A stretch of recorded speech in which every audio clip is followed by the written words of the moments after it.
Hey, I'm Matt, and I am late and heading to work. Could not find the car keys because Ronnie forgot something in the van when Angela picked him up from school, and he ran back out there, took the keys to the van, ran back out there, and then we have a little hook where we hang the keys. They weren't there, so we had to look for them. And not to mention the 12-hour work days and the cold weather and all the abuse my body has taken over the years has made it very hard to get out of bed. But yeah, also I am in the bedroom getting, dang, look at, you see that? My hand is starting to crack.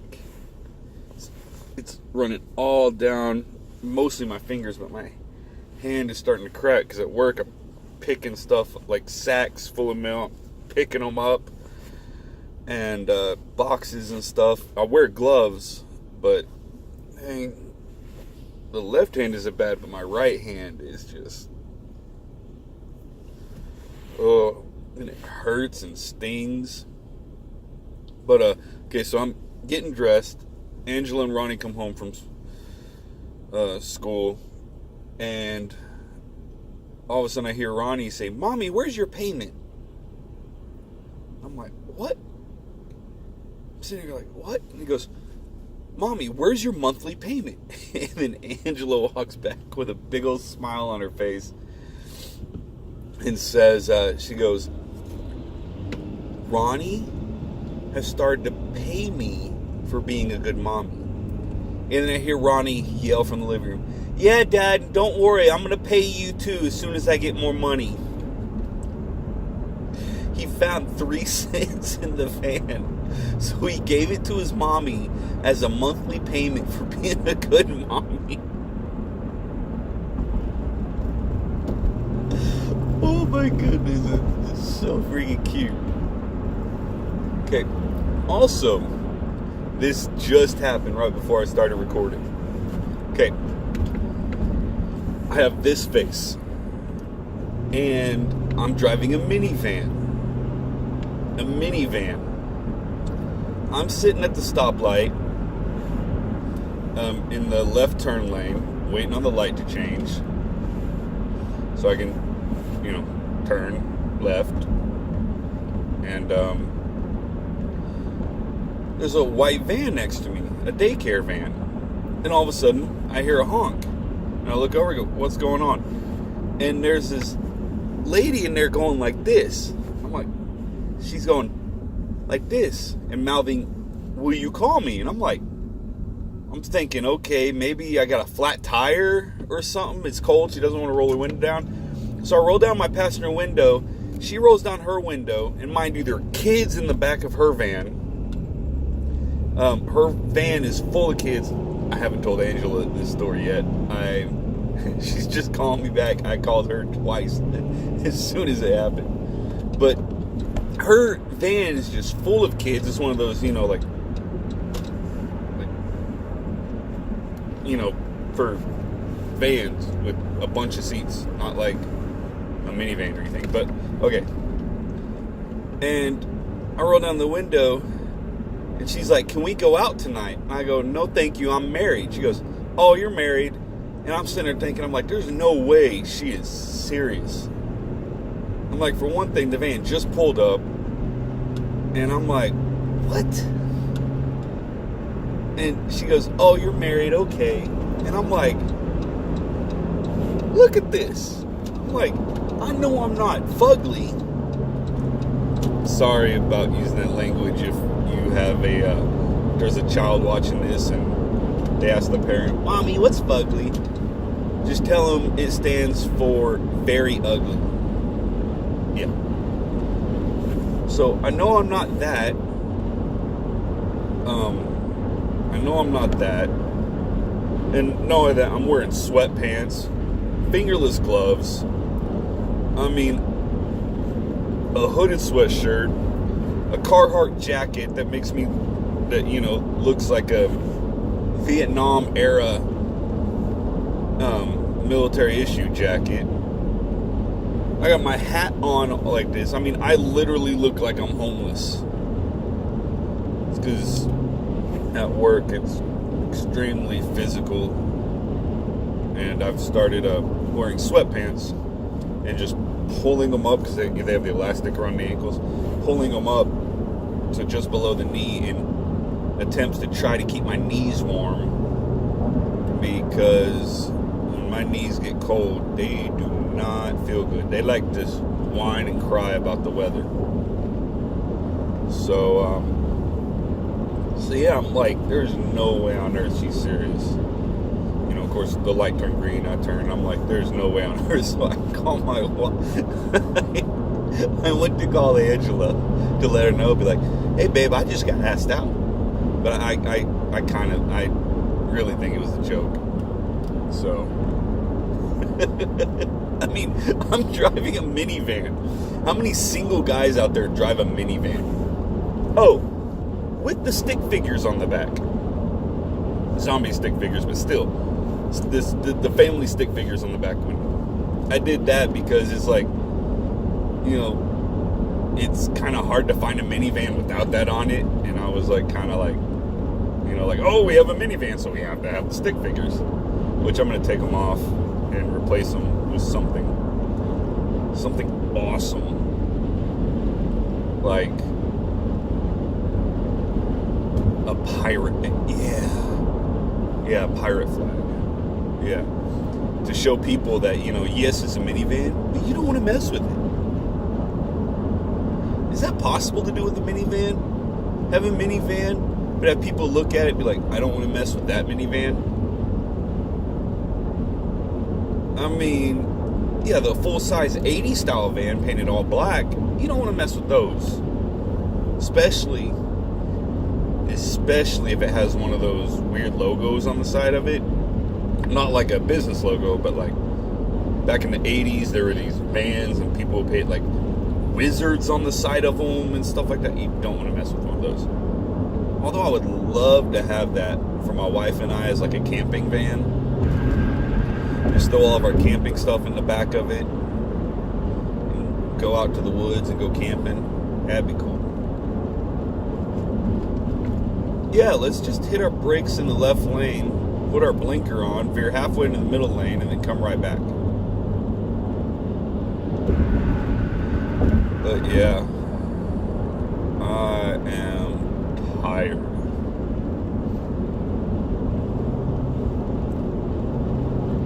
Are you actually going to go to the middle lane this time? Oh, we're supposed to be... Originally, they were calling for a blizzard. They said it could rival or exceed the blizzard we had on Christmas Eve in 2009, where I got stuck on this very highway. See, it takes me a half hour to get from my house in Norman to Oklahoma City. My parents' house is not far from where I work. I was stuck on the highway for 7 hours, and at that time I had a Land Rover. I could have drove over anything except for other cars. So I was finally able to kind of get on the shoulder and take an exit, and I was all fine and everything until I got, because I had to take side roads, and one of the side roads to their house was a big hill. Cars could not get up that hill. They kept going halfway up and then sliding down. I was able to get up it, no problem, but it took me 9 hours to get to my parents' house that Christmas Eve. 7 of it was spent hardly moving at all on the highway. So yeah, they were saying that the one that's coming in overnight tonight could rival that, but for some reason the main storm stalled out, but they said we should get some snow it went from multiple feet of snow down to anywhere from a trace to 2 feet. So yeah. But anyway, I'm ready for it. I have a backpack with cold weather gear in it. I have a couple MREs, one homemade MRE, emergency candle, wool blanket, stuff like scarf, beanie, one of those really warm, like ninja looking face mask wrap thingies. A couple scarves actually. Yeah, emergency food other than the MREs and such. Dang it, I forgot my snow boots. I have a 3-part military sleeping system. There's a fleece blanket in the van. Let's see, I got my military issue extreme cold weather parka, which goes on over your coat. So in case I have to hoof it, the only thing I'm scared about is my feet. Because right now I'm wearing ankle socks. But it should be fine, just in case. Oh, I also have a can of de-icer. Are you seriously did you seriously change shirts while driving? Maybe that's why I got over, because you keep slowing down and you're changing shirts while driving. Slowing down, so I got over to get around them and then sped up, and then I saw that they were changing shirts while driving. Yeah, I have de-icer, which is important. Do not leave it in your vehicle. Not because it'll freeze or anything. It's kind of funny if de-icer froze. No, I take it into work with me in my bag, because there have been times I've came out here and there is a 1/2-inch layer of ice all the way around the vehicle, and I have to end up kicking my van door just to get the ice off the door handle so I can open the door. So now I carry de-icer in there with me in case I have to, de-ice an area or the seal around the door. Yeah. Also, if your vehicle is covered in a layer of ice to where you have to kick it to get the ice to break off, don't you think the ground is also covered in ice? So that's not very safe. So yeah, that's some winter weather tips. Also, wool. I would have worn my wool socks. I probably should have brought them. But being in there working, running around, I'm already sweating my butt off, literally. Yesterday I had a pair of Nike sweatpants. Very nice, comfortable, expensive pair of Nike sweatpants I've had for a while. Well, I gained weight, and Angela has been wearing them. I was able to get into them yesterday. So I'm literally sweating my butt off at work and working my butt off at work. So, but wool. Wool is very important in, survival cold weather situations. Because wool maintains its ability to keep you warm even when it's wet. There's a saying, cotton kills. Yes, I know I'm wearing cotton. But cotton kills. Wool, even when wet, will keep you warm. Cotton, when wet, will make you cold. In fact, most fabrics when wet will make you cold. So, I do have a wool blanket. It's not exactly an old government issue one. I ordered it off a site. It's a gray one. I ordered 2 of them because I was wanting to make like a poncho / cloak with it. I think I'm going to do that with one of them, but keep one as a blanket in the van. But yeah. Wool. So that's about enough of me babbling. Bye.